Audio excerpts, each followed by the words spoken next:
Wednesday, June 15th, 2022.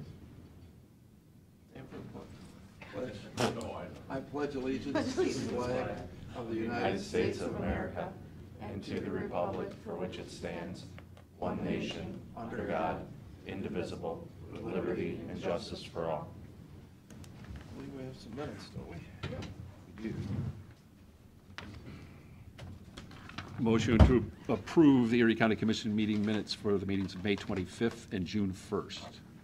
Second. Mr. Schaffner? Yes. Mr. Old? Yes. Mr. Shenaga?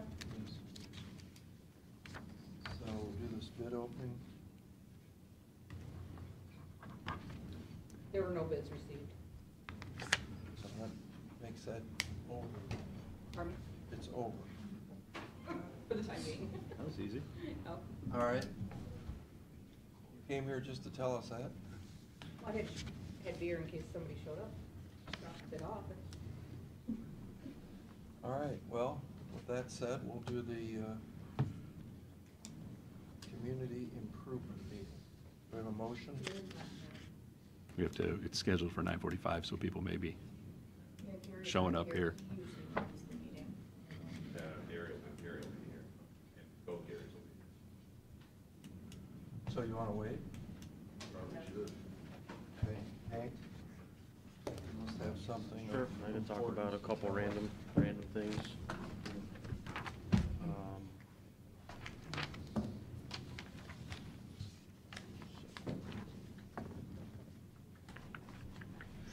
So there's two sort of hanging items we had with the engineer's office, and I wanted to discuss both of those briefly this morning. First one is bid for the resurfacing and chip seal on township roads. As you recall, we had 3 bids submitted for that project, with Allied Construction being deemed the lowest and best bid by the engineer's office. Erie Blacktop was a close second. By close, I mean probably less than $500. So we did a legal review of this, a more thorough review to see if there was any flexibility with how the project was bid, as far as any local preference or anything that might have could have been taken into consideration that the local company could have been awarded the bid. And I think after having prosecutor's office review it and I reviewed it, we kind of came with the conclusion that there's some language in the bid that encourages the company to utilize Erie County labor and materials, supplies. But there really isn't any teeth to that. It's just encouraged. It's a goal. So for today's purposes, I would just recommend that the board move forward on awarding this to Allied Construction, with the caveat that going forward, I'd like to work with the prosecutor's office to put something together going forward. So maybe the next time we have these construction projects, we could have a better way of evaluating, or at least have a form to evaluate how these companies are selected. But in addition to that, having some type of policy or local preference where we require the winning company to utilize, mandate they utilize Erie County labor, specifically people to work on these projects. So with that, I'm open to any questions or comments on that. Well, we've discussed this probably at length. Jason, what we're going to ask you to do then is to come up with some, instead of saying preference, we want to have a requirement. I think we did it at Sports Force, that there was a percentage, and maybe that's percentage 25%, maybe it's 50%. Maybe the board might want to think about, do you want to do Erie, Ottawa, and Huron counties? Or do you want to keep it at Erie County, the labor force? And I think predominantly that's what we're looking at, is the labor, right? I mean, I don't know if you want to lock that into materials too. Materials gets wiggy because the pipe, who knows where it comes from. But the labor, at least, I think in this particular case, the $400 cheap or more expensive guy probably 75% of the people live right here in Erie County, Erie or Huron counties anyway. And it's a shame that we're, gonna import people to do this work. So if there's a way that we could figure this out immediately, so that the next time we do this, we don't have this problem. The other thing, there was a discussion years ago, and I don't know what we were talking about at the time, but there was also a percentage. I don't know if we want to get into that or not, but you could say if the other companies within, and Joe, maybe you could weigh in on this, if they're within 5% or 1%, or whatever the number is, that gives the local preference, you get the bid. Is that something? It's done elsewhere. Create some parameters, some benchmarks. Like, what are some of the benchmarks that you've seen? Mostly in the 3% range. Okay. Is that basically then a discount, the equivalent of if somebody bids $1 million, they get 3% off of that bid if they're local? Yeah, I've even seen it where it's almost like a Gotcha. target, like the closer that company is to us, the Right. bigger discount. And Gotcha. The farther out you get, there's still a discount, but not as big a percentage, so the farther you get out, maybe you're only at 1%, so Right. you're still The at least rationale trying is those to people grab are it. paying taxes Yep. to all of the local entities. So while it may look initially like it's a discount, in reality, by investing in your own local people, they're reinvesting in you. So it Yeah. makes sense. Yeah.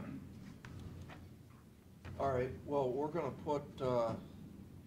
ask our crack legal advisors to put this on the front burner.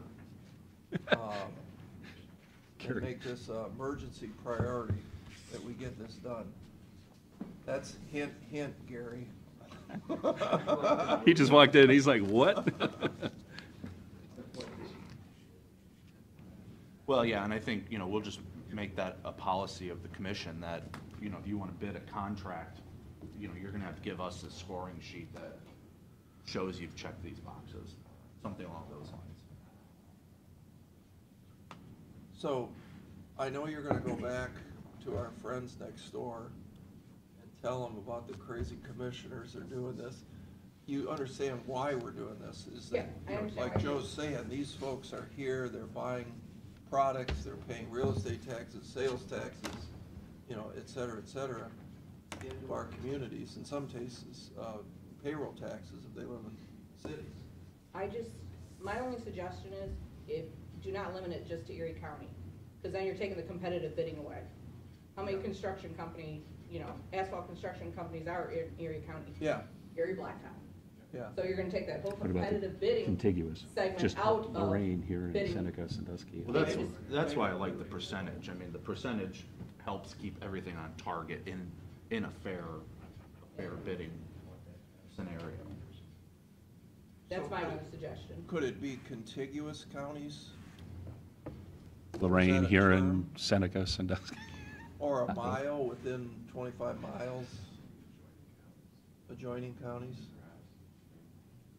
We can look and see. Yeah, I what's would say, out. see, we Let's- we don't can want see to go to if jail some of over the- this. What other counties are doing and come back with some practices that are being done. Might be various ways and find out which one works best for Okay. Thank you.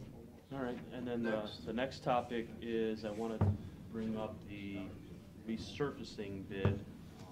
Again, this would have been for the township and county roads. And that one was with Gherkin Paving, and we kind of kicked that one around as well.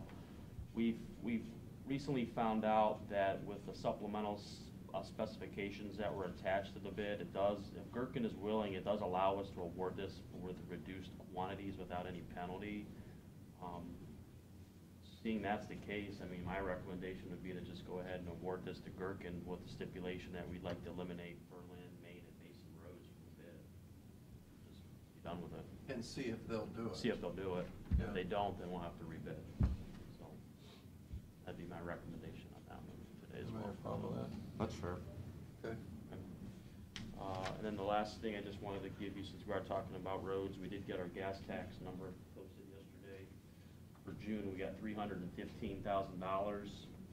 It's down about 3% from what we got last June. Last June, we received 325,000. Year-to-date, we're at 1.8 million on gas tax. Compared to last year, we were at 1.78, so we're up about 1.4%. Still kind of running a little bit behind what our budget target number of $3.75 million for the year was estimated to be. Right now, we're trending about 3.624, so we're running a little bit behind on our projections on gas tax, but I honestly think the numbers will pick up. Even though the prices are high, I think we might see sort of a reverse effect where a lot of people that would normally travel farther distances might just stay local for some of their vacations and come this way. So, We'll see. I was looking at this, Mr. Jeffries has a very informative sticker on the gas pump. I was looking at it last night, and it says, that's a good idea, the state, the federal. Oh yeah, the breakdown of the tax. The breakdown. Yep. Is that a percentage, or is that a fixed amount? Per gallon. Amount. Fixed amount. So it's volume-based. So if people don't buy gas, Then we- it's going down. Correct, and it's the same amount, every county gets the same amount, so I Right. mean, it doesn't really matter where you buy your gas, it's in Ohio. So, anyways, that's the update on the gas tax number. Okay. With that, I think that's all I have. When do we get our sales tax? I looked this morning, it didn't post, it usually will post it sometime this week, so I'll have that number next week. I think when I looked, right now, we were projecting like 1.6 for this month, which is about what we got last year. I think it's leveling off a little bit, but it's still, we're still trending really high on that. We're about $1 million up year-to-date from last year. I don't see that changing in the next couple months. So. But I'll have that for sure next week. Thank you. All right, now we'll do the Gary Lickfeld show. Not my night.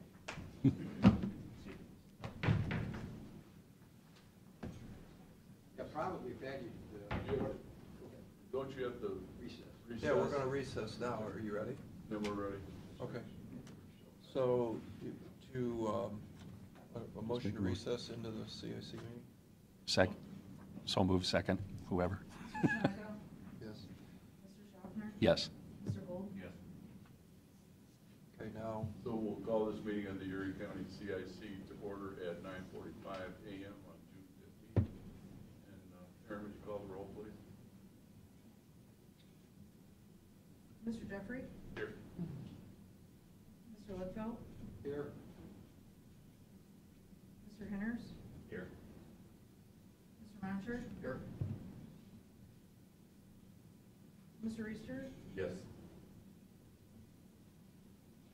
Mr. Gross? Here. Mr. Shenango? yes. Mr. Old? Here. Mr. Schaffner? Here. Mr. McCarthy? Mr. McCarthy is absent. I think I raised this at our last meeting, that I don't think we've seen him in all the years that I've been auditor. So, and I don't know if anybody that knows him, but we should maybe reach out to him and try to gauge his interest. I don't know. He really should be here. Well, can't you just get a new person?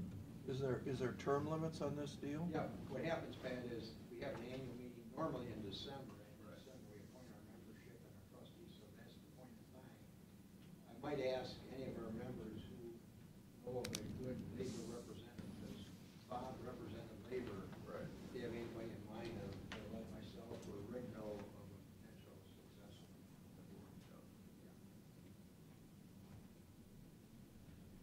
Okay, next item, motion to dispense with the reading of the previous minutes. Second. Dan? Tim? Discussion? All in favor? Aye. Opposed? Motion carried. Discussion and motion to approve funding agreement with Greater Sandusky Partnership.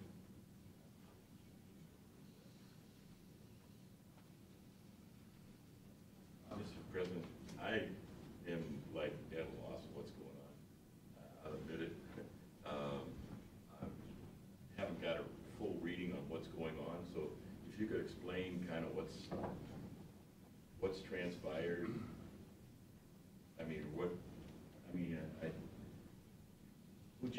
is, what they're gonna do. I mean, I've read through the agreement. Just give me a brief synopsis of what's happening. Yeah, Tim makes a good concept or an idea.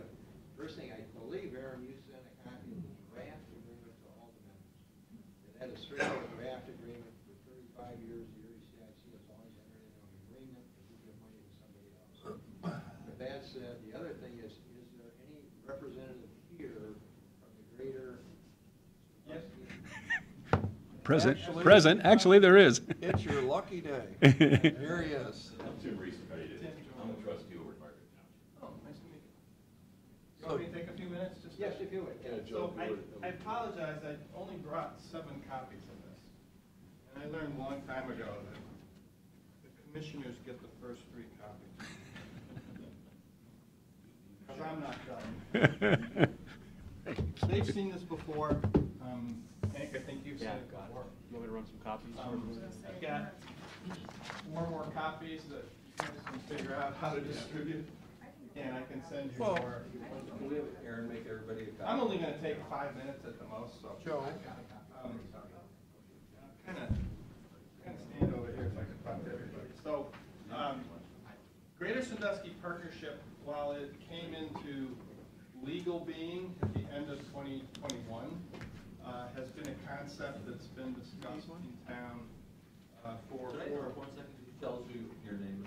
Joe Roman with the Greater Sandusky Partnership. Thank you. So it's been a concept that's been discussed as a way to better coordinate economic development in our county.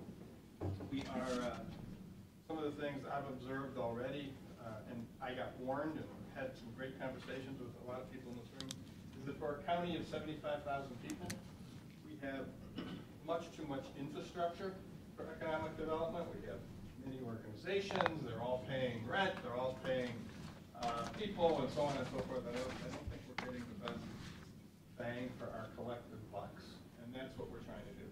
So think of GSP. If you go to, I gave you a lot of slides. The first couple of slides are really some of the history. But if you go to slide 9, and these are back and front, slide 8 and 9, I'm going to spend a minute on. Slide 9, though, think of the Greater Sandusky Partnership, as it says here, as a holding company structure for economic development partners. We've already adopted the Chamber of Commerce here in Erie County as a partner to Greater Sandusky Partnership. We're talking to other economic development groups about realigning with us so that we can have a one-stop shop around private sector economic development that then works in partnership with the public sector. That's what's working effectively around the country. That's what we're trying to do here. You'll see on page 9 some of those partners that we're contemplating. The chamber, which is already completed in 2021. It's no secret. We're in discussions with ECADEC about how we might realign, and we're making good progress there. We're also looking at creating a new local Erie-wide economic branding organization.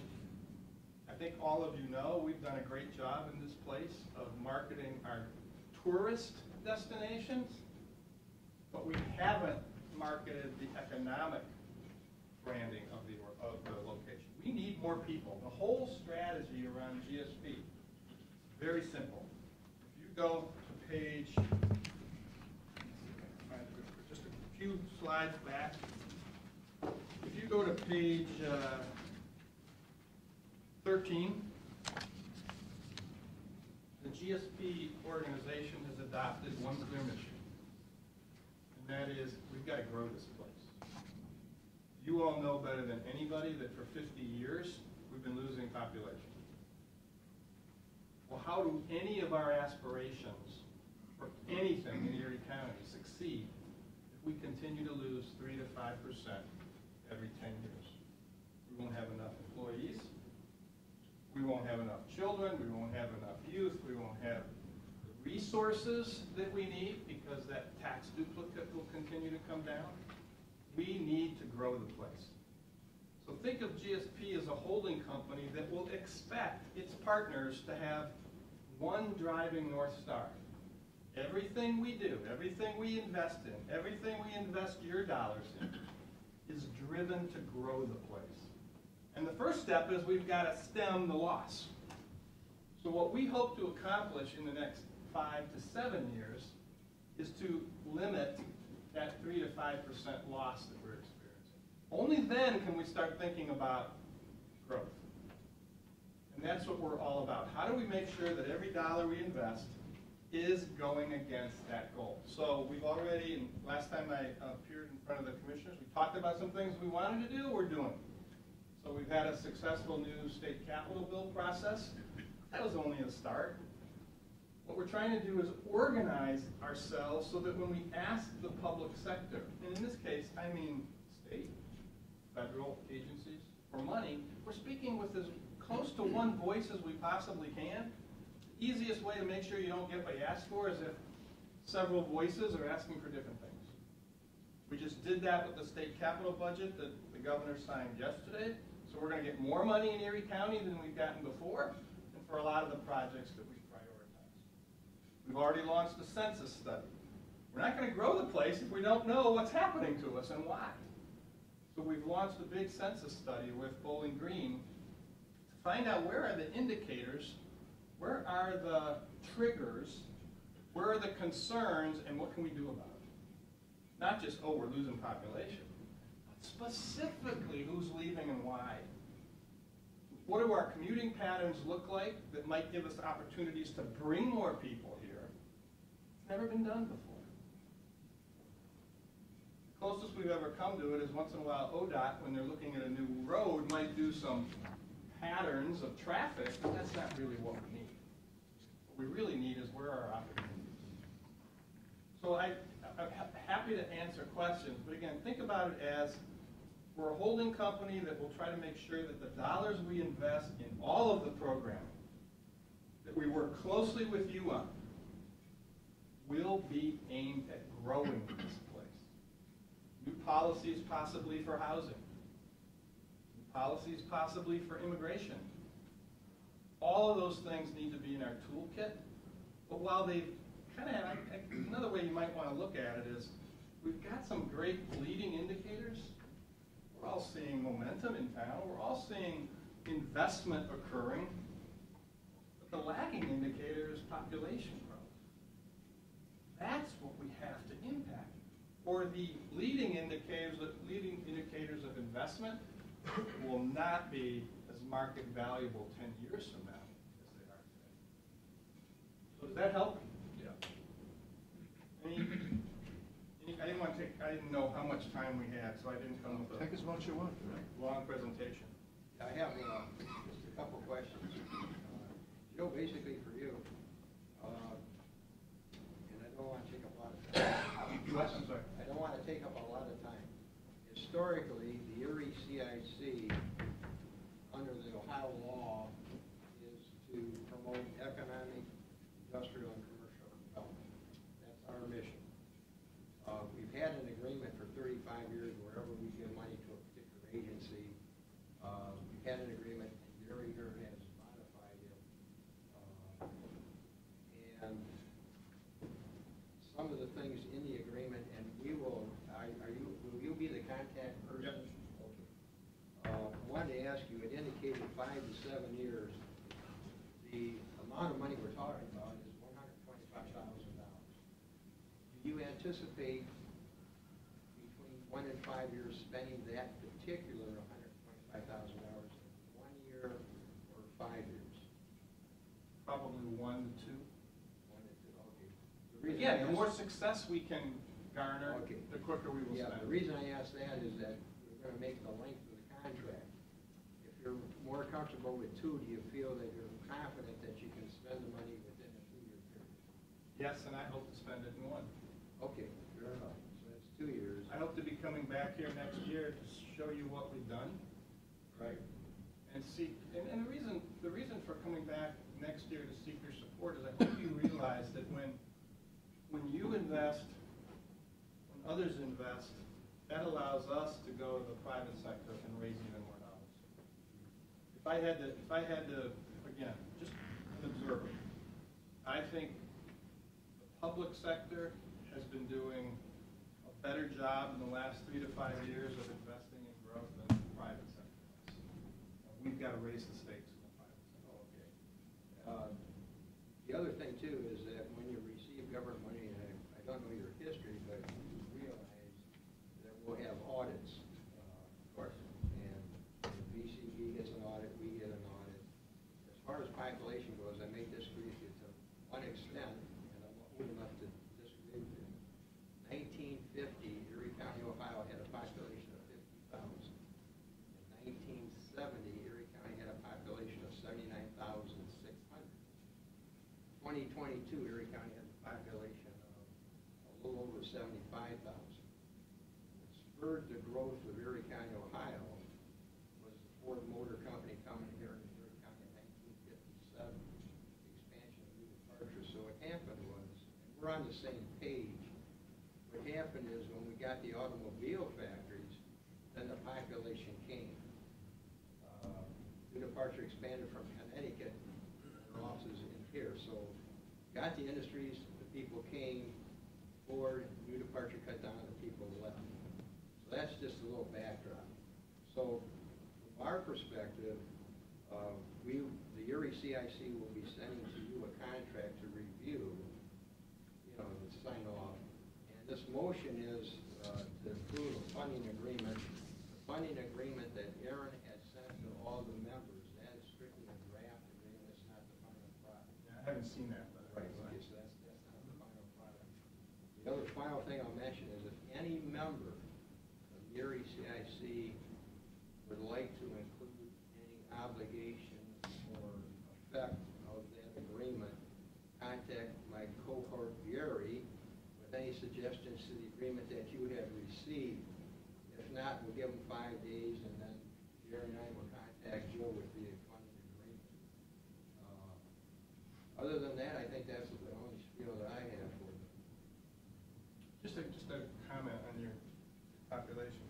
So the challenge that this place has is if Ford wanted to come back here again with a big investment, or anybody of that magnitude, we just all saw what Intel is doing in the Columbus area, they would look, their site selectors would look at who's leaving. And it doesn't tell a good story right now. You may or may not know this, but Erie County is now the 5th or 6th oldest county in Ohio. If I was looking to put a new investment somewhere where I needed 20 to 35 to 45-year-olds, I'd be concerned about those numbers. That's what we have to impact. So it's sort of, again, it's very, we want to be very industrial oriented, but we need to also get above that and make sure that the antecedents are there that attract the site selectors. I have a question, comment. It almost, your emphasis on getting people, population to move here or not to leave almost seems cart before the horse. People go where there's jobs. You seem to be saying somehow people are going to move here and then it's going to be attractive to employers. Well, actually, why would people move here things when are there's changing. not jobs here, which is why people left here over the years? actually things are changing. The literature in economic development would tell you increasingly 20 to 30-year-olds are picking a place if they want to live, not a job. So you're saying they've moved somewhere where there's no you job? have it. We have the kind of environment here with the lake, natural resources, the connections to bigger cities when we want them, the lifestyle, the price of cost of living. We have the things that are attracting 20 to 30-year-olds. Remember, 20 to 30-year-olds, and I have 4 of them, they pick a job today unlike we did. Come on, let's be honest, except for you. We pick jobs, and you, we picked jobs in my lifetime thinking we were going to be there for a long time. They want to. Well, I understand your spiel. You're saying people are going to move here when there's no jobs here. No, I think there are jobs here. The point Yeah, is. there are probably 1,000 jobs open. But not slinging Taco Bell or working at Cedar Point. But the point is to create the kind of lifestyle that brings the people here. That's what the site selectors see. If the site selectors see a bunch of young graduates or people with skill sets are starting to move to a location, that's what they prioritize. And you're saying people will move here despite there not being a employment opportunity here? Well, first of all, I disagree with you. I think there are. There are what? I think there are openings here for companies to grow, but the people aren't here. It's a catch-22. Yeah, I wonder what- We have jobs open in the county that are good jobs, wonder but we what- can't find workers. I think we can, I think the bottom line is I think we have a lifestyle and opportunity here that we haven't been selling. We've been asking people to come here, spend their tourism dollars and go home. That's how we've branded ourselves to date. I believe there's much more here to sell that will help to attract those people, that will then in turn help to attract other employers and help current employers grow. So as a position of GSP, which is what we're talking about today, you don't need to try and sell me on your concept. Is the position of GSP, you're gonna try and get people to move here, and you hope that will attract employers as opposed to the economic development that CIC is tasked with, which is getting employers and jobs here, and job retention, and getting industrial, commercial development in Erie County, which is CIC's task. It's not getting people to move here because they like living near the lake, which is 150-mile shoreline of Ohio. It's not an either or is what I'm suggesting. Right, but I'm not hearing the part that says what you're doing to attract employers, which is what CIC spends money on and is tasked with spending money on. Well, I think what, That's CIC's purpose, I've said that. statutorily. I've said that the growth of the economy is incredibly important. That's why we're talking to ECADEC about how we can coordinate our activities. But what I'm suggesting to you is that if we can't grow the place, long-term, those efforts will not be successful. so let me, We gotta do both. So you're saying, We gotta do but both. I'm not hearing the second part. You're saying increasing the population is what CIC should be spending money on for its statutory goals of increasing commercial, industrial, and so forth development. That's, increasing the population is a prime goal of GSP. That's what I'm hearing. To do that, we will invest in that platform, which I just showed you, Right? which includes retention, expansion, and attraction, which includes talent attraction, which includes workforce, which includes economic branding, and which includes real estate development. All of those things are part and parcel to the economic growth and the industrial retention in this region. What I'm suggesting is we have not been trying to bring people here. But And that could CIC be our is tasked with a very specific goal, which doesn't include the general, let's make this place more attractive for people to move here. It's statutorily tasked with commercial, industrial, economic development, trying to bring businesses and jobs here.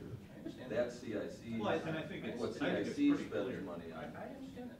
I mean, GSP is gonna coordinate all of the little silos that we have that are accomplishing, that are attempting to accomplish these goals. There's no admiral of the fleet, right? Everybody's just kind of sailing around doing their own thing. We need somebody to harness all of these entities that we have in Erie County and get them going towards those goals. And I mean, I'm not speaking out of turn, that's what GSP is for. One of your goals is population, but, I mean, from a practical. But that's the only goal I'm hearing about. Well, and by the way, we didn't tell him to prepare a presentation, so. No, but, and I've seen this is from last year, I think. I've seen this, I just haven't seen Well, if you're CIC's holding that up, if you're holding that up, statutory goal. if you're holding that up, these are the things we're going to be working on. But to make these successful, we can't keep shrinking. Joe, could you talk I guess about, that's my cart before the horse question, is when there's jobs, people move to those jobs. If somebody came in here and said, we're putting in an Intel plant that needs 500 jobs, people would consider moving here for an Intel job. Well, Gary, Versus where 500 but people are here waiting for a job. I have a great example. Vistion out there in Castelia. You've got about 2,000 people, whatever, that work there. And I happen to know a lot of the guys that work in the back there, and they would all tell you the exact same thing. Probably 50% of those people shouldn't be there. They're basically in, they're out, they're, blah, blah, blah. They have production problems, they have quality control problems. My understanding, they didn't even get the new contract for new headlights. They're only making replacement parts now. I mean, that's a prime example of we just don't have enough bodies, qualified people in Erie County.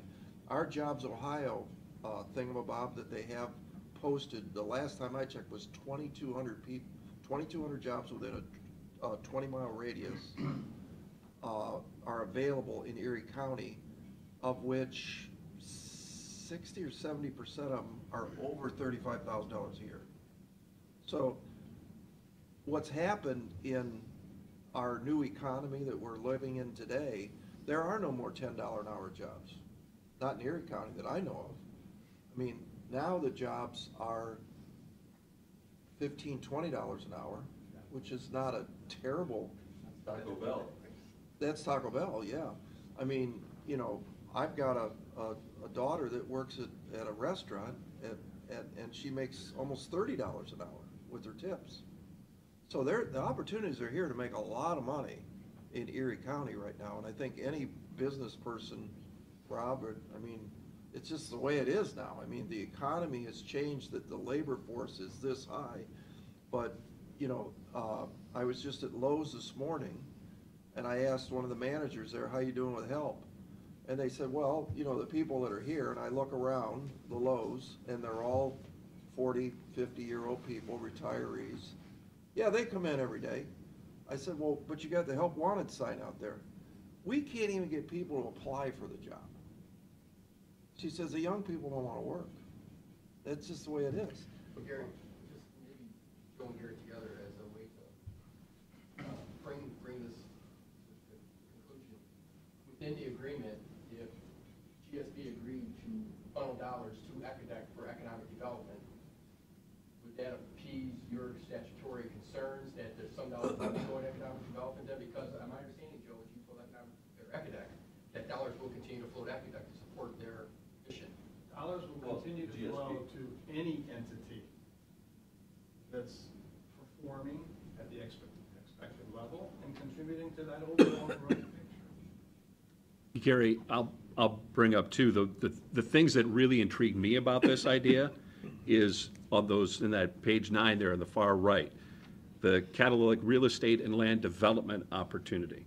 Because the one thing that we know for ECADEC, we might get 5 requests coming down from Columbus. Hey, somebody's looking, somebody's sniffing, and we don't have any land. We can't turn around and go, here we are, here's 250 acres, there's utilities at least across the front, we can put that together, we'll make a deal. We can't do that. We just can't do it. Haven't been able to do it, never been able to do it. This, to me, is one of those, directly to what you're saying, economic development, business retention, expansion, stuff like that. And I get it, where you're talking about, well, population growth has nothing to do with the economic development. I mean, it does, but in the truest sense, right? Because we want to expand, we want to retain, we want land. And I hear what you're saying, which is first, people, the jobs, the people. But then the economic development branding for it and the workforce for it. So making sure that these pieces are all connected also will help the sustainability of the organization, because we know the big 3 in the county as far as private investments. Who are the folks who are investing and have been in economic development? But Joe, if you could talk to, when you talk about your experiences in Cleveland, Greater Sandusky, the Greater Cleveland Partnership, and the buy-in that comes from that private sector, because eventually, right, the goal, I hope it's not, that we're going to be kicking in $1 million a year to fund this thing from a county level. That's not my goal. The goal is eventually we'll help, we'll kickstart, we slide and get the hell out of the way and let The guys do what they know what to do. You may have used probably the most important word, which I hope would have come out of the holding company strategy approach, and that is setting goals for economic development. We don't have any. Now, there should be goals in population, is one of our arguments, but there should be goals in all the other sectors too, because they're related. Yeah, but I agree with you there, Joe, Academic does have economic development goals, so don't throw them under the bus. No, I'm not throwing, but in terms of contributing to the overall growth, I don't think we have a goal around land acquisition. We have, we just gotta have the funding to get there. Well, that's what we have to do. The piece about, and I know you threw Intel out there just because it's. Yeah, it's because they're going. But right. I guarantee you, that the biggest thing that was important to the site selectors that worked for Intel was population growth. And it's occurring everywhere around Franklin County. That gave them the assurances that as they grow, the people they're gonna need, talent they're gonna need is gonna be there. Well, why are they moving to Franklin County area? Because there's jobs there.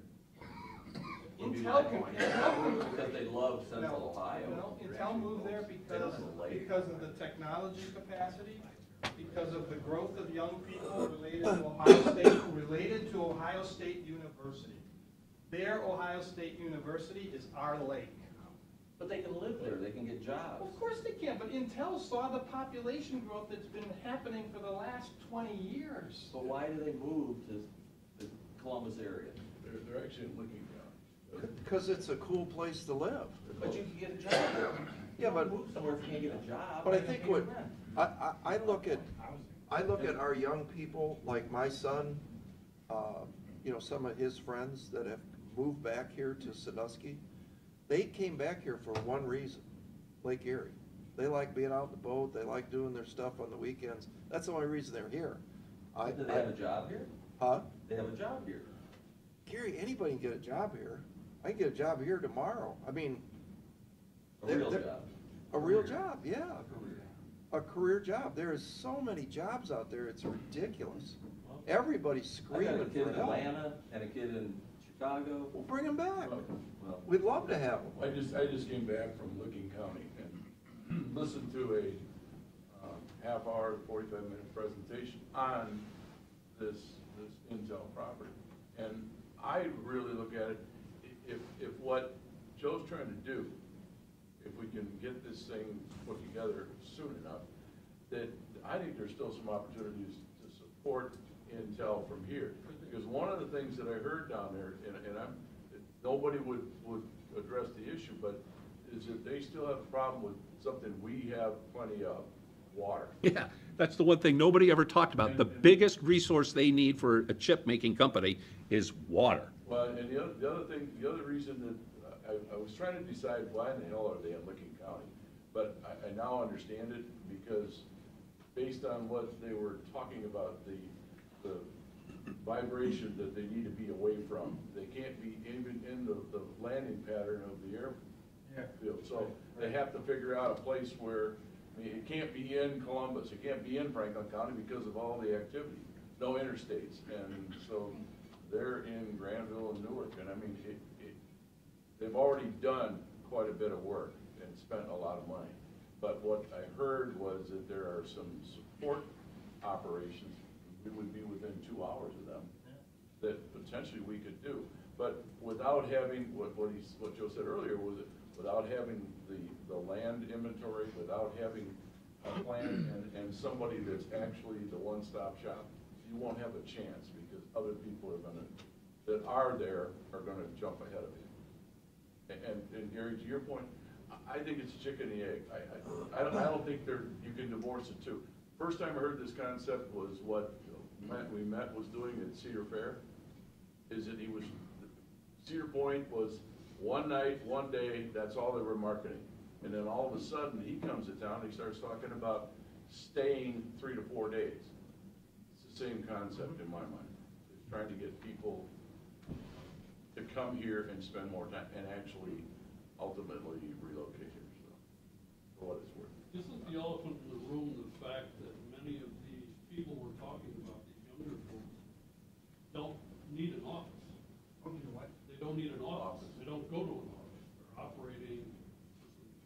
large companies, and they can live anywhere, they don't care where they live. And once you draw some of those people then are available to take the jobs and the businesses come. So I think, sounds to me like you're on the right track. Which makes it even less important for them to be in a dense central city. I don't think, I think we're seeing the extreme right now, and it's starting to come back a little bit. I don't think we'll ever see large companies that demand everybody come to a specific place of doing business every day of the week. I think we've learned enough, and technology has grown fast enough, but the reality is, this is what we have to sell. I can have a great job at Sherwin-Williams, and I can drive to downtown Cleveland 2 days a week, but live here. Pay my tax dollars here, buy my homes here, send my kids to school here, and enjoy what this place has to offer that I can't access as easily as in a central city. It's changing, and I understand your point, but it is changing. If you talk to people in higher education today, they'll tell you that as they talk to their graduates, the graduates are looking at the place they want to go, confident that they'll get a job when they get there. And if they don't like it, but they still like the place, they'll find another one. That's what's changing in the 20 to 35-something world. That's unique to us. Well, that's the other thing that they share with us, is that the jobs that they're talking about aren't degree jobs, they are trades. The plumbers, the electricians, and those are paying really well. And there's thousands of those jobs that they're talking. And Joe, to piggyback a little bit off what Steve was saying, who else is funding GSP? So, to date, we've got about $350,000 from the private sector that we're out raising more. We think we'll hit 500 for this year. And in addition to you, the city of Sandusky is investing. And I mean, I think that was a big selling point, because this wasn't driven by the government, it was actually driven by the private sector, which was a big selling point to me, because what do we know? In reality, we need to be more responsive to our private sector community. So I think this is a good opportunity to coordinate and move the economic development and region development forward. And with that, I make a motion to approve the funding agreement with Greater Sandusky Partners. I have some additional comments. Let's do a second. There's We'll already, talk about it. yeah, there's already a motion. So I got a motion on the floor by Matt and seconded by Gary. And we're still having discussion. You gonna second it? I'll second it. Yeah. Second for purpose of discussion. Yeah, if you read my mind, I was gonna say, let's get this thing. I have some additional comments, please. Go ahead. On CIC. Greater Sandusky Partnership is in fact just the new name of the Erie County Chamber of Commerce, which was changed in December along with their new articles of incorporation. A lot of that, and a lot of what GSP is doing and indicated in here, is regionalization. I'm not an economic development person, don't pretend to be. I'm simply speaking on behalf of CIC at this point, and its goals and limitations that CIC has, and statutory duties. One thing you'll see when you do get it, and if everybody's read this, it's very clear that CIC is an Erie County entity, and its function is limited to Erie County. CIC's money cannot be spent on regionalization. It can't be spent on functions and promotions outside of Erie County. So I just want to make that clear. The Chamber of Commerce may be part of the reason it's no longer the Erie County Chamber of Commerce and it's now the Greater Sandusky Partnership. That's fine. It can do whatever it wants. It's clear from their new articles of incorporation they filed and their new name. And what's in this is it's a regionalization is part of what they're doing. That's fine, none of my business. Just to clarify, the Erie County Chamber of Commerce still exists. Well, your name is now GSP. Our corporate name is GSP. Correct. And we readopted the chamber as one of our prime affiliates. It continues to have a board of directors made up of mid and small-sized company from Erie County. I'm just going by what you filed, or what the chamber filed, and they've changed, there is no Erie County Chamber of Commerce, its name is now GSP in the documents filed with the Secretary of State. At the same time, they filed the new articles of incorporation in December of 2021, and it's fine, they're private entity, can do whatever they want. I don't have any problems with any of this. My point is, CIC is an Erie County operation, and its money can only be spent for the benefit of Erie County.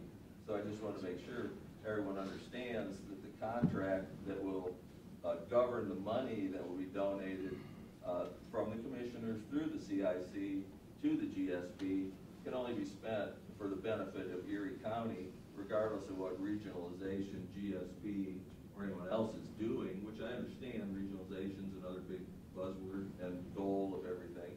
That's fine. But CIC is an Erie County entity. Erie County money can only be spent on the promotion of Erie County. I just want to make sure everybody understands that. And with that, I'll shut up. I guess, you know, you answered most of my questions, but Dan brought up a thing about the ECADEC. Is ECADEC going to have their own agreement like they have had in the past, and the county commissioners pass through money to ECADEC, or is ECADEC going to be funded by GSP, or, you know, in the past, we've always given them, what, $50,000 a year? 30. Or thereabouts, 30,000. or 30,000, or whatever. I mean, is that still going to be maintained by this board, or is that?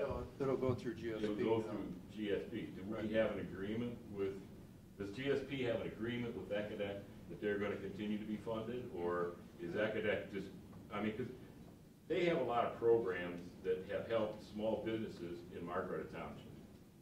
ABJ Quick Fix, I mean, and last year when we had, or 2 years ago when we had the COVID funds, we gave $50,000 to ECADEC to help our businesses in Margaret Township.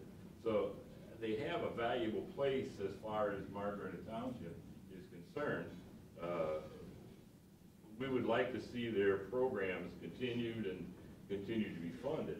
And if that's, is that what we're doing, or is that what's going to happen, or is it at the discretion of you whether they continue to be funded? First of all, as I said, we're trying to figure out a better alignment with ECADEC, which we're working on now. We are going to support them, but we're not committing from you a specific amount of money. Okay. It could be none. It could be none. It could be none, but I doubt it, because I agree with you. Some of the things they're doing, they're playing I think they can play a major part of our census work. They've just launched a housing policy strategy, which I think fits in hand in glove. But again, and from some of our other private funders, come 2023, we're not committing a specific amount of money to that. So what's going to happen to their programs, like their RISE program and their BEAR program, that small corporations in Margaret Township have benefited from? I think they can will continue to support. I think everybody should continue to support it, but we're not earmarking a specific amount, because I think we need to evaluate what's working best. If ECADEC, say, doesn't fall under the umbrella, doesn't fall in kind of line with this overall plan, whatever, if they cease to be under it, then is there that economic development function that falls directly under GSP? No, I don't think so. Or? I don't think I think ECADEC for at least the next 3 to 5 years, and that's all I can predict, will probably be the lead retention, economic development retention and attraction entity. What our relationship with them will be is what we're trying to negotiate now. If you're in a negotiation process, I agree. So, any other comments? Maybe just as a clarification, the process we're talking about today of flowing through money from the commissioners through CIC to GSP is the same process that was used in the past to provide money to ECADEC. Yes, that's, Legally it is. From the commissioners. yes. Right. May I make one comment, that is, Erie CIC, next year will be our 50th anniversary. Under the state law of Ohio, Board of County Commissioners cannot give money, public money, to an economic development corporation unless that economic development corporation is designated as the agent of Erie County. Erie CIC is the agent of Erie County, Ohio. Because of that, for the last 45 years, money has gone from the commissioners to the Erie CIC. In light, there's a reason why we're meeting. And in light of the fact that the Board of Erie County Commissioners feel that it is a worthwhile endeavor to allocate $125,000 to GSP for economic development and we work out the terms of the agreement, I would support that resolution based on the fact that the commissioners want to do it. And you need the Erie CIC to do the funding, and I would vote to help fund that channel for the commission. Other comments? What are you doing for your 50th anniversary? We haven't had a party yet. It's May 23rd, by the way. We're going to come next year, May 23rd, is the 50th anniversary. On the calendar. Hearing no other comments, all in favor of the motion on the floor, signify by saying aye. Aye. Opposed? I need to abstain as a board member. I should abstain too then, Eckadek. Steve. Thanks for your time, everybody. And feel free to continue to call questions. Motion to adjourn. Motion to adjourn. Second? Who made the motion? That- Matt. All in favor? Aye. Opposed? We are adjourned.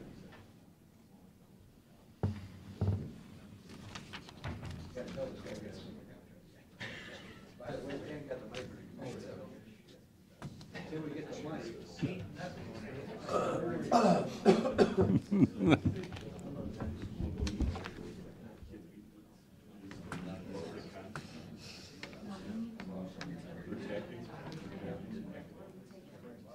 Let's take a break. Do we have to reconvene first and then take the break? No, let's just take a break. So we're suspended? Suspended animation. I'm quitting. Second. Mr. Old? Mr. Schaffner? Yes. Mr. Shennick? Yes. Good morning. Welcome. Thank you.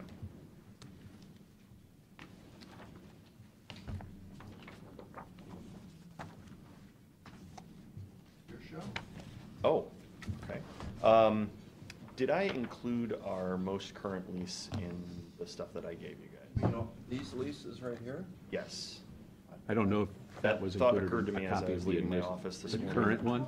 I don't think so. This is the revision that was done by attorney Bill Hayes out of Bowling Green. He's an aviation attorney. We had him review the lease. He said pretty much it was solid.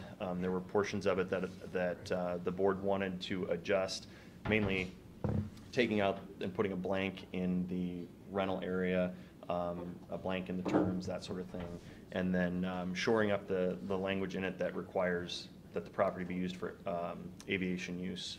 So I can save you some time.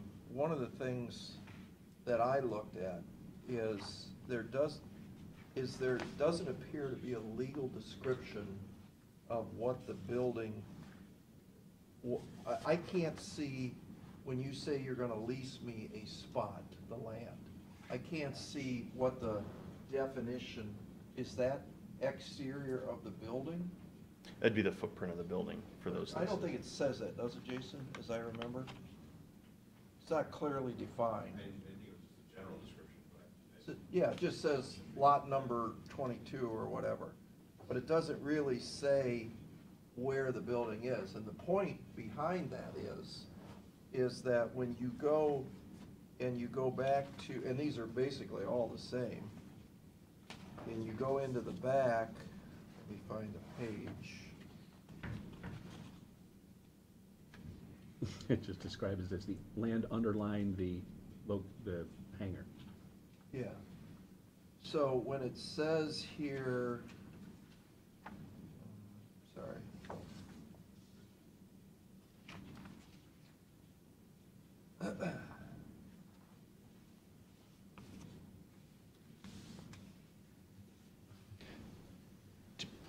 to be clear and transparent, I cannot speak in detail to these leases.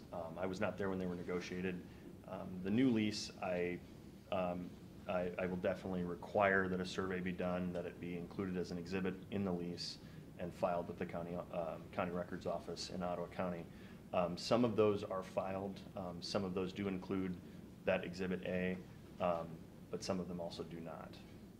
Do you know, is it commonplace, because I know we're talking about 99-year leases here, is it common to do 5-year leases, 10-year leases? Is that just not a thing in the airport industry? I don't know. Typically, the benchmark is enough time for the tenant to get an amortization of their investment. Okay. Anywhere from 20 to 70 years. And then the property and the improvements revert back to the airport. But, And then correct me if rent I'm it wrong, back. the FAA does discourage Short. currently 99-year leases. Okay. They want you to be shorter, and I think the number was, what, 50? Yeah, the FAA's goal is that the airport maintains majority control of its property to as much extent possible. So our current lease is a term of 30-20-20. So 30 years with an option to renew at 20 and another option to renew at 20, and then we would have to renegotiate. And the FAA says that that's great. That is, from what I've researched, it's actually longer than most airports in the area. But we couldn't completely change the benchmark. There's some tenant relations things that the FAA requires. We would have to have a series of tenant meetings. We couldn't just change that big, so we're incrementally heading back to that. Thank you.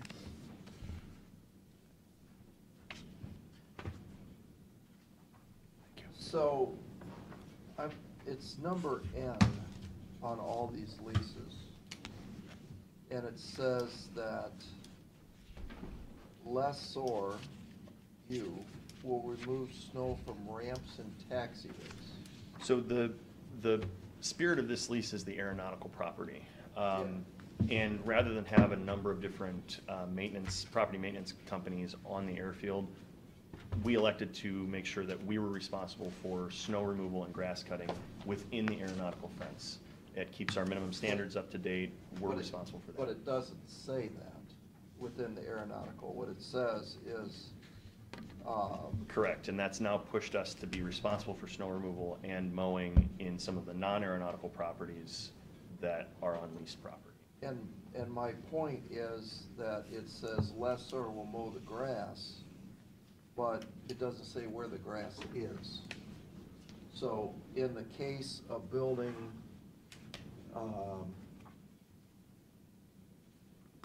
22D, 22C, 22B, 22A, it appears those are outside the fence, right? Correct. So, but yet we're mowing the grass. Yes. We used to mow the grass at the Visitors Bureau as well, but they have since renegotiated their lease. I think you have the updated copy of that. But I think according to your own lease, you don't have to mow the grass. Okay. Because the grass is not defined as where the grass is. If there's grass growing in the footprint of the lease, which is 22D, well, then I'd say you mow the grass. But they're mowing the grass outside the lease, and you don't need to mow the grass. And my point, and the other thing is, buildings 10 through 27, the ones that run along that perimeter road, Yeah. that's an access road that's not part of the airport property. Looks like it's outside the fence, or is it inside the fence? You're talking on the west side or the east side? I'm talking on the west side. That is within airport property. Even if it is in the airport property, that road is not a taxiway or a runway. It's a road. As defined in the lease, it's not on there. So therefore, there should be a charge to access and maintain that road. And that charge could be $100,000 a year. Could maybe whatever you would negotiate with these people. Does the lease state that we're to provide access to, but it doesn't? Doesn't say that you can't charge them for access. Okay. It's a private road, and that would be a way that you could open back up these leases and renegotiate these leases to a more fair amount. It's your CAM charge. And, you know, if you're mowing grass outside the fence, you certainly don't have to do that, because I think these 99-year leases, I think the thing they're missing is, what are you leasing? Doesn't say here. It says you've entered into a lease, and it looks like you've entered into a lease for maybe a space under a building, but it's not defined.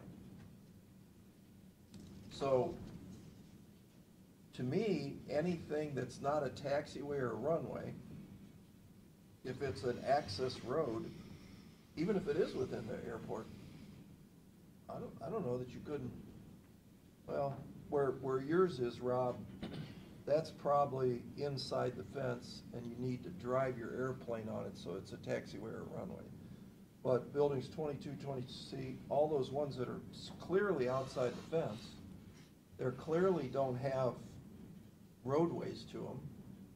And my understanding, you're plowing snow in front of those? Yes. We don't want to, to be You clear. don't have to. Okay. Well, what do you mean? Okay. Didn't the lawyer tell you that? Well, then you need a new lawyer. I'm not a lawyer. You hired a lawyer to look at this lease, to tell you how to get out of it, because we all sitting here today know that it's a really bad deal. Did you know you have a 2% escalator in this? Forever? Do you know what inflation is today? Do you understand what inflation is today? Yes, the new lease addresses that. Say 2% for 99 years, you're gonna be so far upside down at the end of this lease that. The local CPI is even higher. You're talking like he created this issue. No, I'm not. I'm trying to help him figure out how to get more money so that Erie County and Ottawa County don't have to keep funding this. That's my goal here. Now, it's $30,000 a year on our side. I can make you $30,000 a year here without even blinking. I get you $30,000 on the common area maintenance on the road on the west. I can get you easily another $30,000 for our friends in Ottawa County on 22, all those buildings that are outside the fence that we're currently plowing and cutting grass. Just charge them $30,000. That's the deal. If you don't like it, well, move your building somewhere else. Well, here's what I think has to happen, just to be, so that, I don't disagree with you. I hope not. Well, right, but I think that Erie and Ottawa County Commissioners, I think, as owners of this, should collectively give us the guidance or the instruction to do this, and here's why. I think it potentially puts us in some, litigious hot water. And what I don't want is us to leave here and just say, all right, we're gonna do this, we're gonna do this, we're gonna do this, because Pat said so. And then, all of a sudden, these guys all start suing us. Why would they sue you? Well, I think that the condo association has kind of. Well, I think if you send a bill, $20,000, they're gonna go, not paying the bill. Right. What's our only recourse is us to go after the bill, to sue, and then there you go. Then you're in an actionable Well, thing. and this is where I think it's important that you guys give us the instruction to do this, so that when that happens, right, we're not the guys going, you don't look at us and go, well, look at all these lawsuits that we're in now. you Yeah. know? And the prosecutors on both sides are going, this isn't our problem, this is your problem. And so I think we need to attack this thing collectively. So Jason, you've looked at the lease. You heard what I just said. Am I wrong on this? That, you've got clearly grass being mowed outside airport property, A. Got snow plowing being done outside airport property. It's still owned by the airport underlying, but It's not the aeronautical. aeronautical. It's not the Right. aeronautical Does it use say in the property. lease that they're going to provide those services, or does it? The new lease says, I'm reading it here, leased premises, leasee is responsible for the repair and maintenance of the entire leased premises, includes the ramp area, taxiways, walks, parking lots, driveways, and access roads contained within the leased premises, except that the lessor will remove snow from the ramps and taxiways, and the lessor will mow the grass. Correct. So those are the two things that we're talking about. Yeah. And should we have any more property outside, and that is a benefit to the airport, so that we are responsible for the maintenance of the property. We don't have to worry about, people not maintaining and not plowing snow and that sort of thing. So that would address the road issue. Any road maintenance? Well, it says in the leased premises, and if the leased premises is the footprint of the building, there's no road. I mean, I think that's the problem here. Correct. And there's Exhibit A, So what'll happen in and situ- it's blank.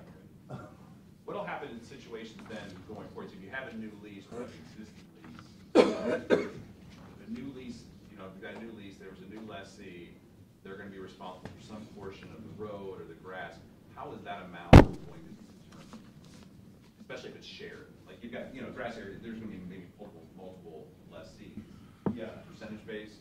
It probably would be. I'd look at, we could use the consulting firm to give us an estimated cost of maintenance, of installation and maintenance, which is what we're doing with the utilities. And then I can look at historically from the west side of the road. Total square footage lease. Well, wait, guys. You don't need a consulting firm. I'll be your consulting firm. You need to start with a legal description of the area you're discussing. Right. All right, that's where this all starts. Yeah. Any lease says that I'm gonna lease you 2,200 square feet. And that will be in It the says that you get X number of parking spaces. You know what it is in a shopping center. Exhibit A All in right, the new and lease will be then a you take the survey. common area of the parking lot that Rob is responsible for common area maintenance.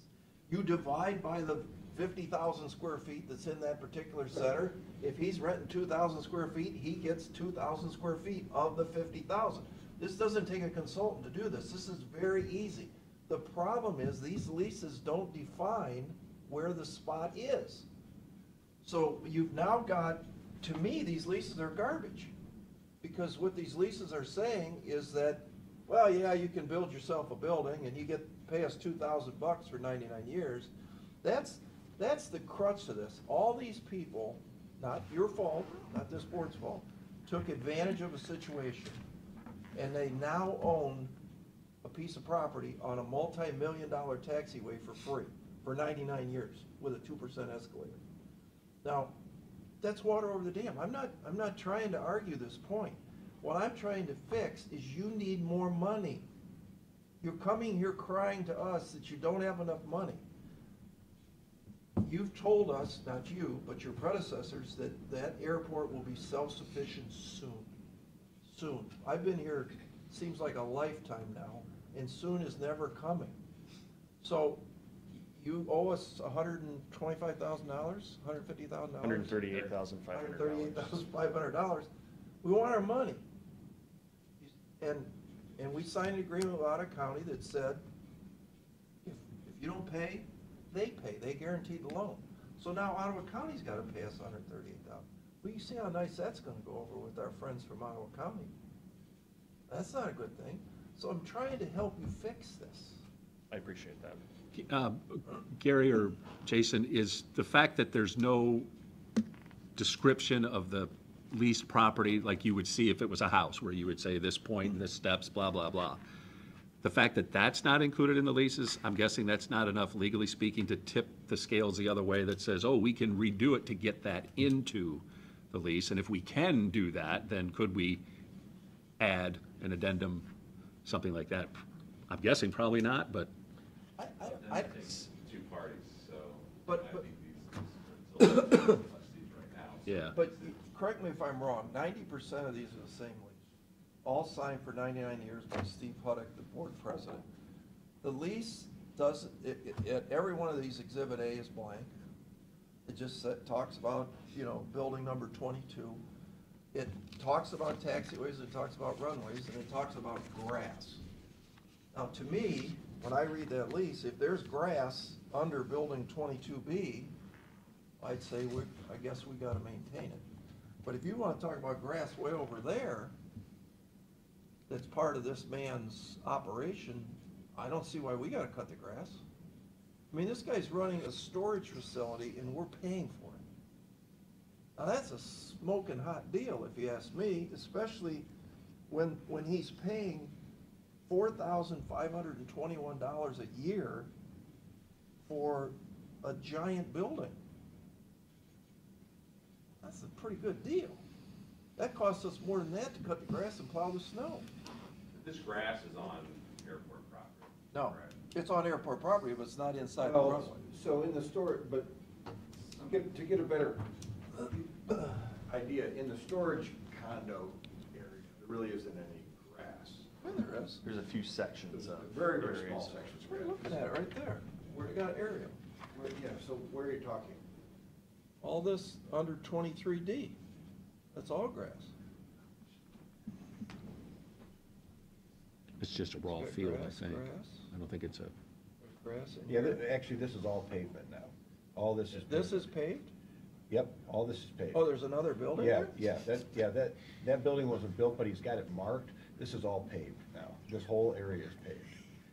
So, Well, that's not a taxiway or runway. what are you talking about? If there's a building there, is that a taxiway? No, this is outside the fence. This is all storage buildings, all Well, here. Well, he's leasing Hank, did they get a 23D copy according to with this that, list. with the line? Yeah, but it's a storage building. Well, why would we pay to mow why would we pay to plow it? Well, that's just the way the lease is. The lease doesn't say that, Rob. Well, and if it doesn't, well, then we shouldn't plow it, but I thought it did. No, it says taxiway or runway. Is that a taxiway or a runway No. to a storage building? Yeah, no. So that's gonna be so, you know. And Rob, here, look at Yeah, this I don't road. disagree with you. See the road right here? That ain't a taxiway or a runway. No, that's not, no. but is it a So- ramp?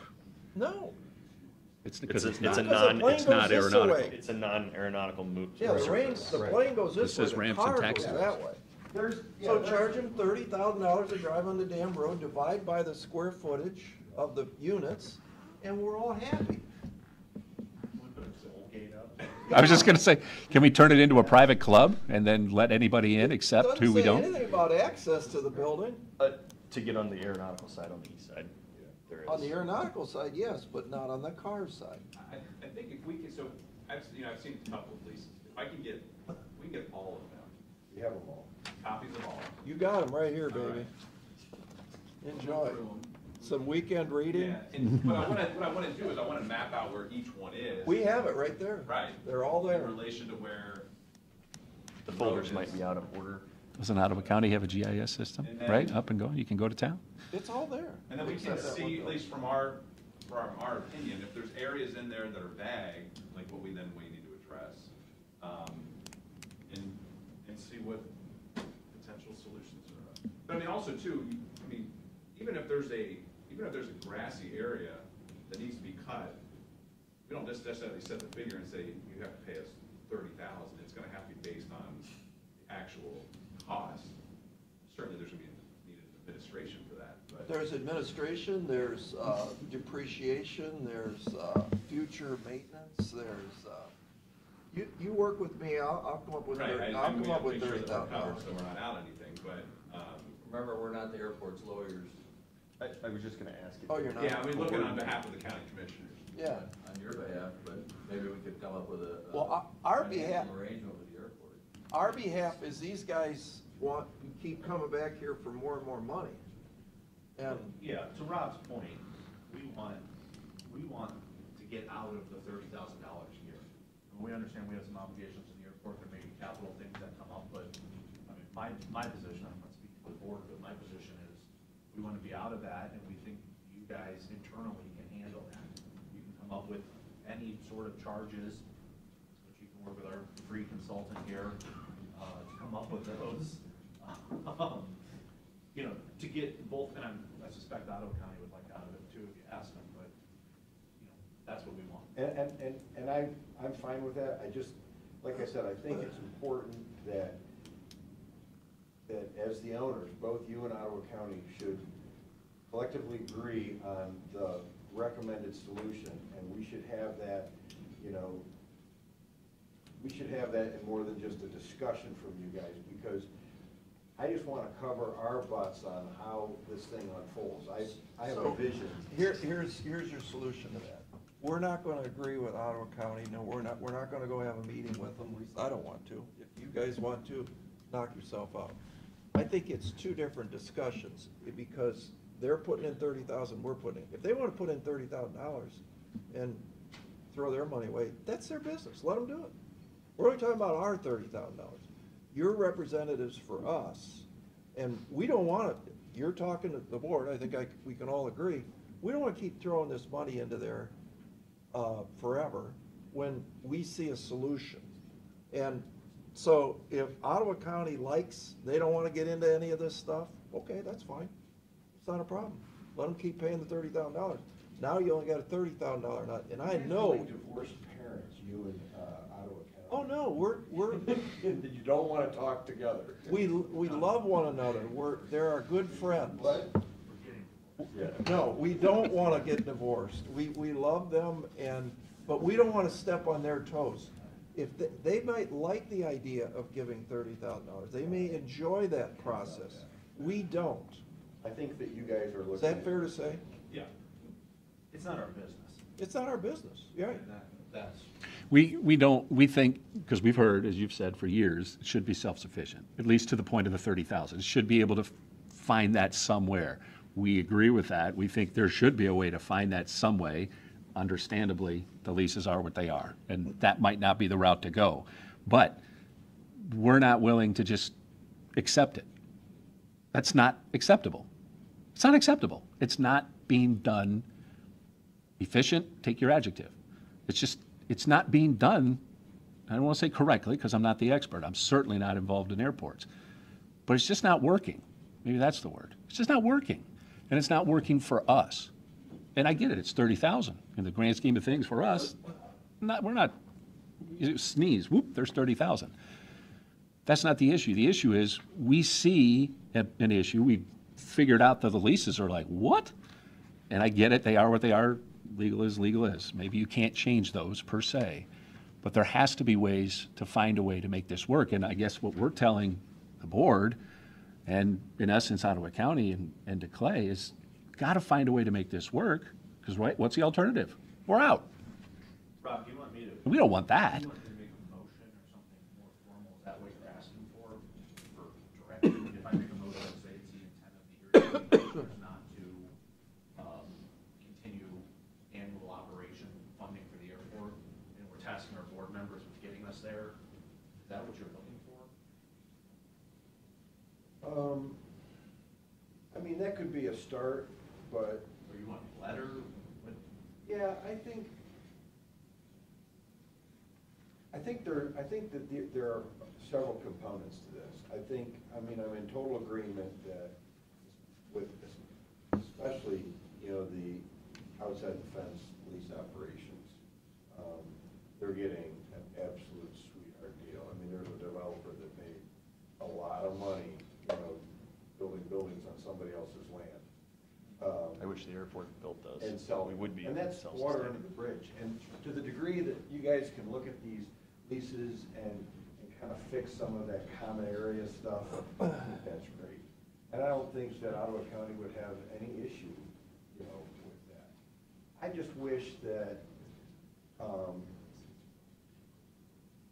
that could come from both counties, because when we go back to the board, there's a group of us and there's a group of them, and we have to try to collectively come together, even though you guys choose not to. And so, I think it would be helpful, even if somebody picked up the phone and called one of them and just said, hey, listen, here's some of our brainstorming ideas that we've got. What do you guys think of this stuff?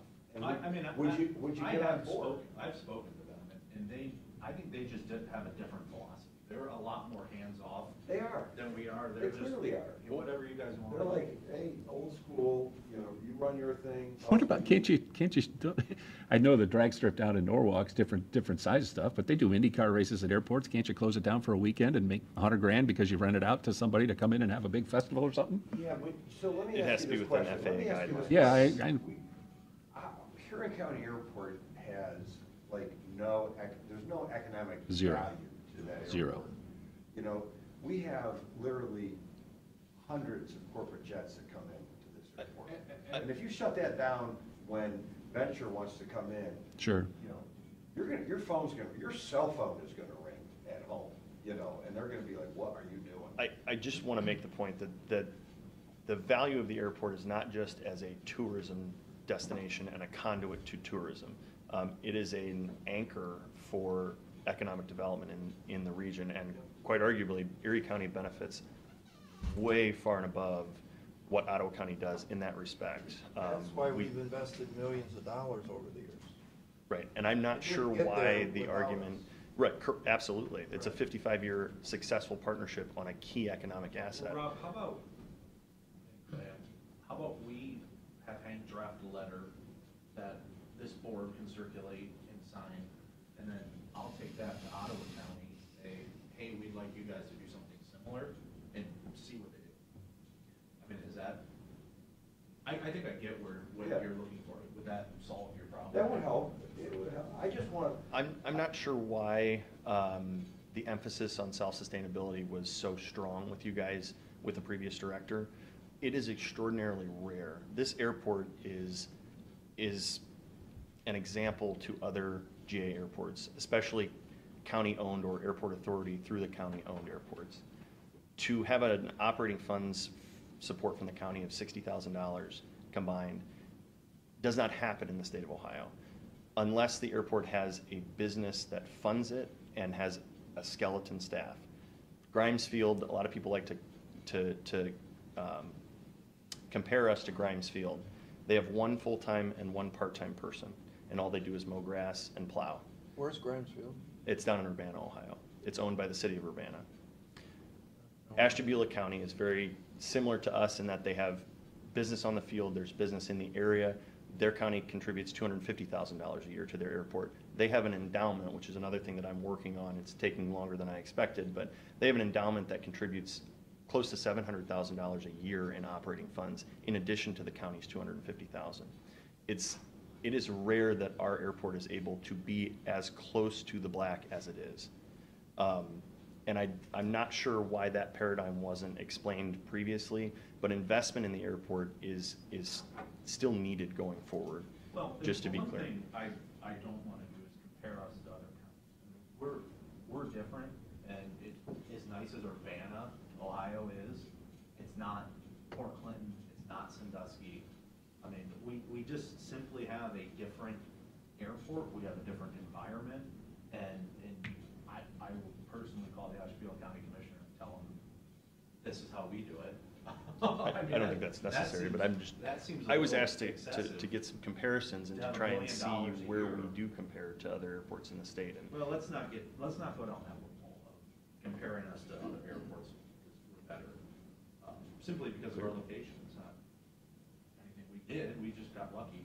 Well, Matt, I guess that's the point. We have this location here, and we know that a very high percentage of the planes that come into the airport, people come here. They come to Erie County, they come to Colorado.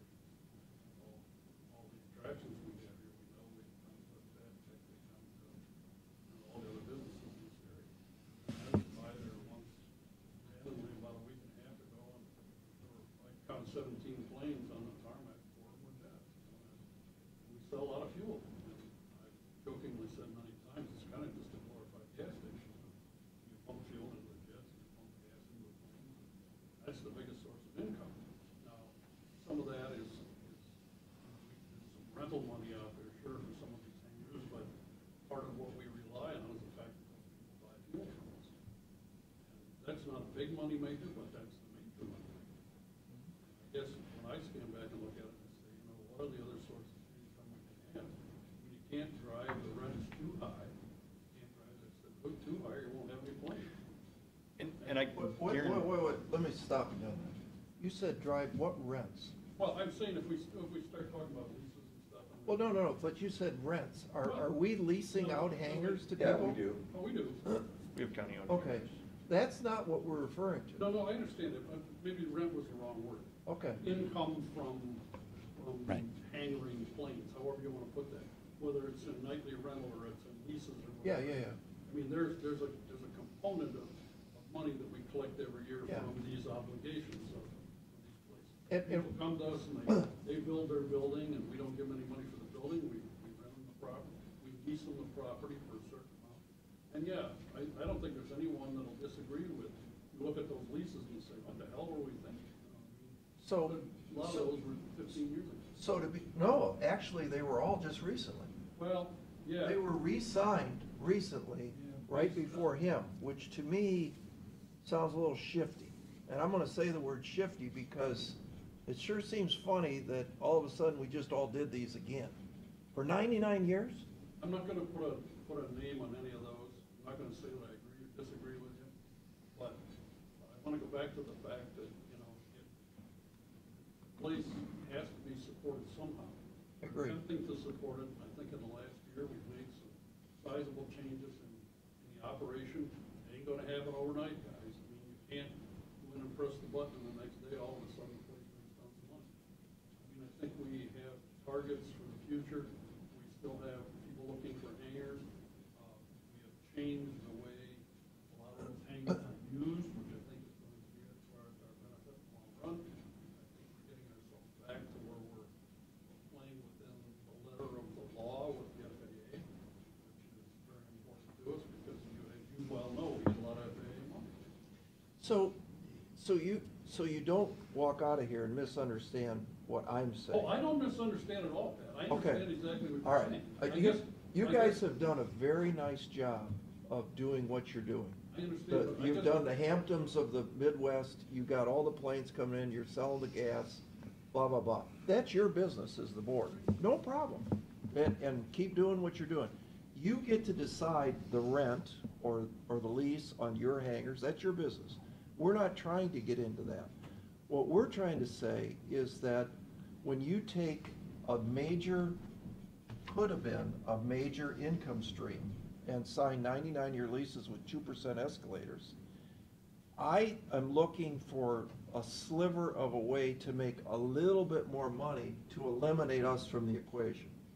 That's all we're trying to do. Our job here is to run the government as efficiently as possible.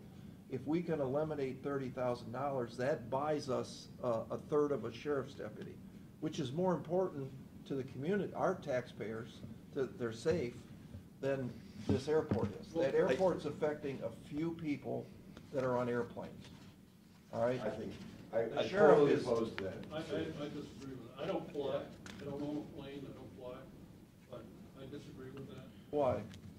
Because it's an economic, It should be looked Engine at just for- like Ecadec, just like the Improvement Corporation, and we work Because- hand in hand. Because when you look at companies' choices to locate here and to do business here, let's look at Ardagh Group, for example. The airport was either a cornerstone or a cherry on top of that deal. They bring the largest civilian aircraft that we can handle into our airport, sometimes direct from England. But they could land in Lorraine County and it's the same They drive can't, they to don't have our- customs. What? They don't have customs, they'd have to make an extra stop they'd have somewhere to- else they'd have and to then go to Toledo come. or Cleveland, and then come here.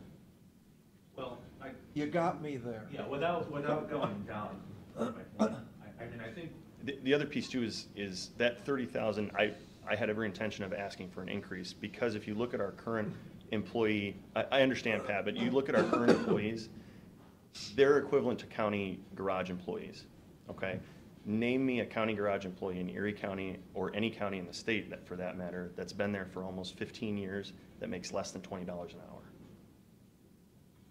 Our Then- two top line guys make $20 an hour. Then I'd say you better fix this grass cutting. yeah, and that was gonna be my point too. This is what we don't want, is making your problem our problem. And this is where we want you guys to figure out how to get that money. Same with the sewer, same with the nursing home, same with the other county entities that are separate entities that have an opportunity to make money. It's the same thing we tell them. You guys figure it out. You want us to come in and run the nursing home? We can. I wouldn't recommend it.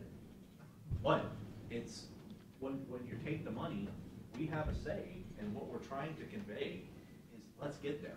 I mean, we were, if not for you, I would have voted to pull this money years ago, but when we were floating a fuel charge that was $150,000 behind, you sat down with me and told me, I'm gonna get this straight, and you did. And that was the start of the turnaround.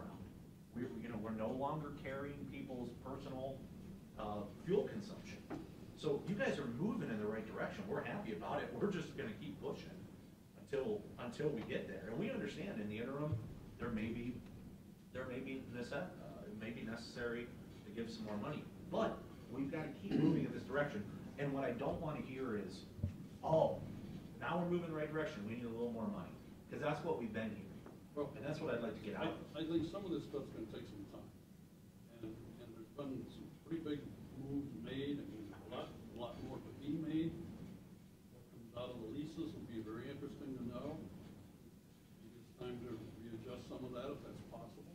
We've got some new potential leases, we wanna be sure when those leases get signed, that they're, up to snuff. But it ain't gonna happen overnight. It's gonna take us some period of time to get this thing straightened out. But this has been 12 years. No, but, Pat, no. I understand, but you have, if you go back and look at it, in that period of time, not a whole lot happened. If anything happened, we went into the hole. Now we're coming out of the hole. And it's gonna take, we started here, and you want us back up here, but we're down here. It's gonna take us some period of time to get up there. It's not gonna happen in a year. It must, so from the time of Jack to Stan to him, that must have been one hell of a deep hole. Because I heard the same thing when Jack left, and we had a shoebox full of receipts that Pete and I went through to figure out even how much money they owed, and we said, you don't even have books. It could be, it was And long. It is, but then Stan came in and said, I'm gonna fix all this, don't worry. I'm gonna get an accounting firm, I'm gonna do this, I'm gonna do that. This is before you were even on the board. I understand. I've heard this whole story time and time again, and now I come back for the first time in my life and look at a lease, a stack of leases, I should say, and if I wouldn't have brought this up on these leases, it would have been business as usual. This lease, is this the new lease? Yes. It still doesn't have Exhibit A and a definition of the legal exhibit. You need to get a different lawyer here. This guy obviously doesn't know how to do leases for commercial shopping centers. Yes, sir. As we've said, we can't and don't represent the airport. Obviously, we only represent the interests of Erie County. Could somebody let us know who does represent the airport in case we had any questions, maybe lawyer to lawyer? James Van Erden, the Ottawa County prosecutor. Okay, fine. What? How can he represent the It's a airport? multi-county thing, but I'll talk to Jim. I think that was done, that was negotiated between the two counties at some point in the past, but he provides legal services to us. There's not a private lawyer who. Yeah, there is a private There lawyer. is. We contracted ad hoc with Bill Hayes, but he is not Just our for the primary, leads. just for the leads. Just for the leads. But how can the Ottawa County prosecutor represent the Because airport? state statute was changed to allow prosecutors to represent different You said agencies. no. The political subdivisions of the county, like you guys can represent the townships and things like that. And I Well, think, we're statutory for townships, as all prosecutors are, but I don't know. I thought- I'll talk to Jim and see what. no, there was legislation that was passed within the last couple of years that allowed prosecutors to represent airports and regional planning commissions, which previously was not allowed. It's like through a separate contract, correct? Is that how it works? Like you have some kind of contractual Correct. relationship, right? But I think what we, and hopefully you're getting the message that, and I said before, it's just not working for us. Personally, I'm not willing yet to jump off the ship for $30,000. I'm not willing to say, close the door, I'm out. I don't want anything to do with it. I'm not there. I realize that that's an avenue, potentially, down the road for that. And I understand we can't relitigate the past, you can't go back and get the leases. Probably those aren't gonna budge, and I get that. But you just think about it, if instead of $100 a month, they were $400 a month, there's your 30 grand right there, boom, without even thinking about it. And so, there's options. I do appreciate the fact that we're seeing some changes, right? I've only been here 3-4 years, and I've seen, I don't want to say operational changes, well, clearly, but I've seen some different things happening that weren't happening before. So yeah, I think if we write a letter or if we talk to our counterparts and say, look, I get it, like Matt said, you may have a different philosophy on how to do things, but, we want to make sure that this is in our best interest, for sure, not just financially. I get it, the economic impact. We're a better place because that's there, period. We don't have that, you're not going to get future economic development that could change the world kind of thing. It just wouldn't happen. So I get that. It's a thing. But, we can't stress enough from the board and Clay that, I get it. You're doing some things, which is good. You're putting together the leases, you're talking to folks. But I really need to see something. Like Pat said, we can't just have the same. We can't just, if Something he on had, as far as our financials. yeah, increasing. whatever you're looking at. If you go talk to whoever the lawyers are and say, what about this? What about this? What about this? And then come to us and just, even if it's an email, hey, you know what? We actually discussed maybe doing this. They said can't because of, I don't know, do your legalese, ORC, whatever. But I need to see that it's happening, because my fear has been, I've been following this from the other side of this table for the last 30 years. And like Pat said, nothing really changed. I mean, okay, the leases came and you're building these new condo type ideas, right? That comes, that's new, that's changing. But you didn't get the end result from that, because the end result, the pitch initially was like, holy cow, look at this. We've got this asset and it's gonna boom, and it's gonna sail away. That didn't happen. Well, the logic was they're gonna put planes in them, they're gonna buy more fuel. In the end, the boat never bought the fuel. Mhm. So when you Just fill to be the clear, thing though, I up stopped buying fuel at the airport about a month ago. with your boat, My plane. It's too expensive. well, but that's But I mean, economics. It is economics, but my point is, you can only squeeze so hard. Right. He's feeling the pressure from you guys, he keeps raising the price of the fuel, and now I go to Ortner's, and it's $2 a gallon cheaper. It's just, Because they move less fuel than we do. Sure. So they're not Right. as beholden to the market. and I don't, factors. and their margins aren't the same, so it's. That's listen, why I think In looking- I see something big coming, from a consumer issue. Like my leading indicators and my business is driven 100% on discretionary income, and we do memberships. Our decline rate on our memberships went up 50% this month on credit cards. So in other words, we had $50,000 decline last month. This month on June 1st, they went to 80,000, a little over 50%. So that tells me that everybody just ran out of credit card debt. 50% of the people just maxed out their credit card. And I think it's gonna have he's gonna see it. I had this conversation with him for an hour this week. I said, they're gonna start, you've been showing us increases in fuel sales and across the board. You might still see it with the jet fuel, but I think it's gonna stop. I think the spigot's gonna get turned off. And that is where, and I know you guys don't want to, but that is where the county investment really is returned to the county tenfold, is when places like Ardagh Group, Kalahari, Home Depot, McDonald's, they all fly their jets in here. There isn't a Home Depot in Ottawa County. There isn't a Kalahari in Ottawa County. They're not there. And I understand where you guys are coming from completely. But that traffic may slow, but it cannot stop, because they still have to come here and send people here to do business. General aviation is going to tank if the economy, if the tea leaves are correct. Right. It's gonna hurt.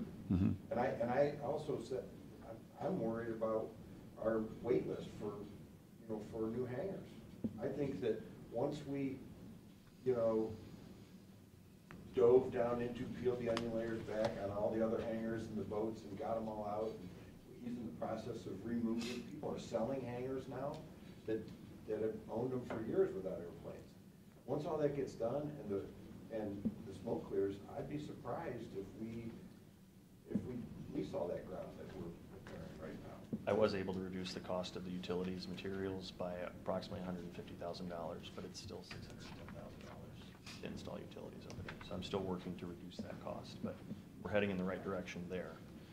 With the support of the county sanitary engineer. He's been very cooperative with us. Is he doing the engineering? He is not. CNS engineers are, but I've gotten them in the same room at the same table, and they're able to work things out within their requirements and reduce the cost. So, let's wrap this up. We'll get you guys a letter with our thoughts, pass it along to Ottawa County. Keep up the good work. Appreciate you coming in and chatting with us. We'll keep going. As soon as the construction is complete, I'm going to try to organize a legislative day. I'd like to have you guys, with the FAA representatives, the ADO office, come down and look at where all the money's going and what's happening and go from there. Thanks, guys. Thank you. Okay. Thanks.